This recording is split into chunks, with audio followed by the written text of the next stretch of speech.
সরকারি কর্মচারী কল্যাণ ফেডারেশন কর্তৃক জাতীয় বেতন কমিশনের সম্মানিত সভাপতি সহ কমিশনের অন্যান্য সদস্যদের উপস্থিতিতে আমরা লিখিত প্রস্তাব উপস্থাপন করেছি।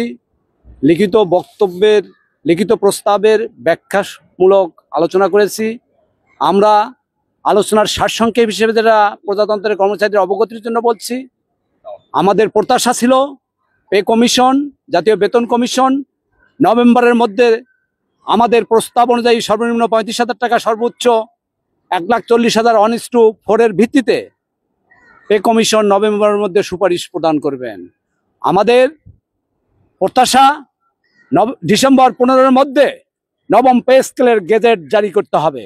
অন্যথায় আমরা বাংলাদেশ সরকারি কর্মচারী কল্যাণ ফেডারেশন বিগত দিনে যে ভূমিকা রেখেছে, সচিবালয়ের বাহিরের কর্মচারীদের সাথে জোট করে দাবি আদায় ঐক্য পরিষদের মাধ্যমে আমরা দাবি আদায়ের চেষ্টা করেছি। আমাদের অভিভাবক সংগঠন বাংলাদেশ সচিবালয় সংযুক্ত পরিষদের সম্মানিত সভাপতি জনাব বাদিউল কবির ভাইয়ের সংগঠনের সাথে আমরা জয়েন্টলি প্রোগ্রাম করেছি। আমরা প্রত্যয় ব্যক্ত করছি আজকে কমিশনের চেয়ারম্যান যেভাবে কথা বলেছেন, তাতে আমরা ডিসেম্বরের মধ্যে পে স্কেল পাওয়ার সম্ভাবনা নাই, এমন একটি বিষয় সুস্পষ্টভাবে আমাদের নজরে এসেছে।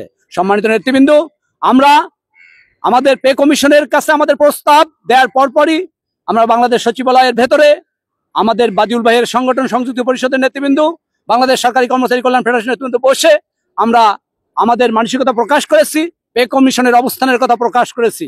আমরা খুব দ্রুত আমরা প্রজাতন্ত্রের কর্মচারীদের নবম পে স্কেল আমাদের প্রত্যাশা অনুযায়ী ডিসেম্বর 15-এর মধ্যে বাস্তবায়ন করার জন্য, আমরা 15ই ডিসেম্বরের মধ্যে বাস্তবায়ন না করলে আমরা 16ই ডিসেম্বর থেকে আমাদের নবম পে স্কেল ডিসেম্বরের মধ্যে বাস্তবায়নের জন্য আমরা কর্মসূচি, আমাদের সংগঠন উভয় সংগঠনের পক্ষ থেকে কর্মসূচি ঘোষণা হবে।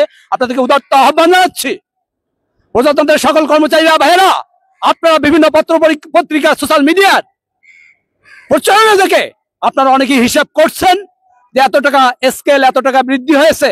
আপনারা হয়তো জানেন না পে কমিশনের অবস্থান। আমরা প্রত্যক্ষভাবে পে কমিশনের অবস্থান জেনে গেলাম। আপনাদেরকে উদাত্ত আহ্বান জানাচ্ছি, আপনারা তৈরি থাকুন।